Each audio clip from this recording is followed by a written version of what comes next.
আমার নাম মোহাম্মদ সাইদুল হোসেন। আমার জেলা হচ্ছে হবিগঞ্জ, থানা হচ্ছে নবীগঞ্জ। আমার গ্রামের বাড়ি হচ্ছে রাইয়াপুর আদর্শ গ্রাম।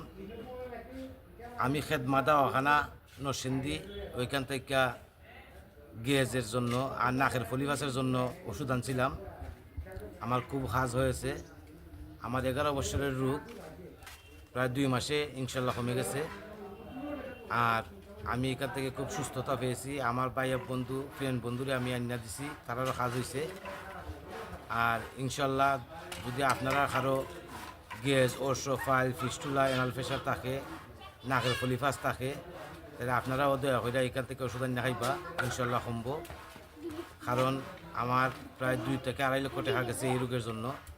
এখন আমি অনেক কম টাকায় সুস্থতা পেয়েছি। যদি আপনারা কারো এই ধরনের রোগ থাকে, এই অ্যালার্জি থাকে, দয়া করে এই ওষুধগুলো আনিয়া খাইবা, ইনশাল্লাহ আপনারা কমবো। ধন্যবাদ সবাইকে। আসসালামু আলাইকুম।